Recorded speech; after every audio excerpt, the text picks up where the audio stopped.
Hi everybody, it's Honest John.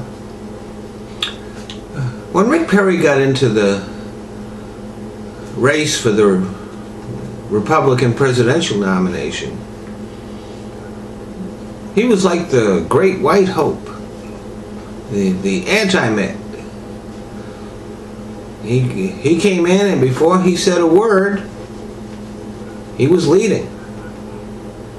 And then he started to talk. And he plummeted in the polls.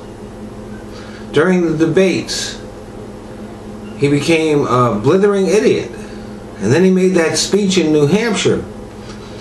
People thought he was drunk or stoned.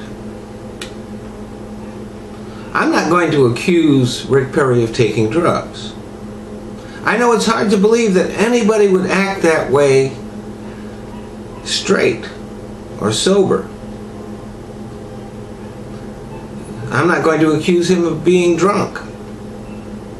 I know you look at the footage and you say to yourself, this guy is really fucked up.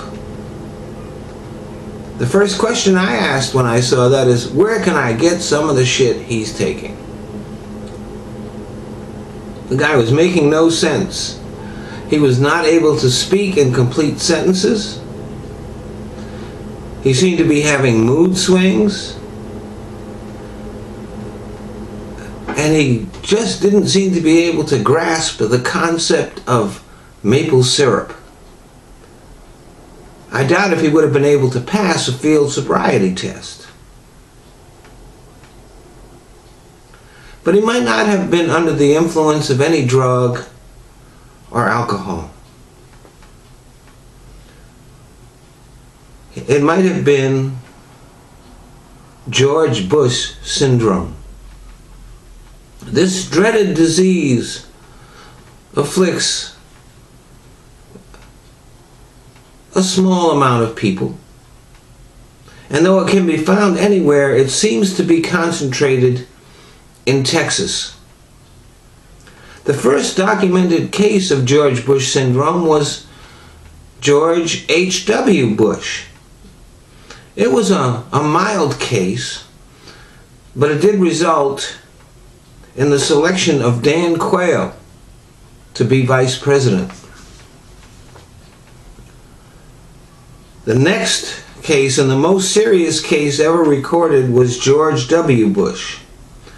The syndrome was so severe that he could not get a single thing right, or put together a complete sentence.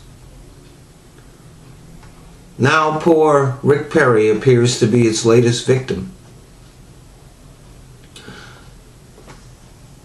Some people say he should drop out of the race, that this severe affliction would prevent him from being president. Unfortunately, one of the symptoms of George Bush syndrome is the desire to become president. So I doubt if he'll actually drop out.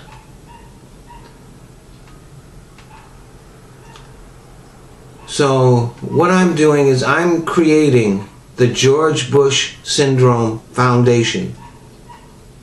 We will begin by putting a quarantine on Texas. We'll have to build an electrified fence around the state. We'll put Herman Cain in charge of that. And in order to finance it, I will accept undisclosed, non-traceable cash donations sent to me at 520 South Mariposa Avenue, apartment number 404, Los Angeles, California, 90020. And I think even Exile Guy will support me in this cause. So give what you can.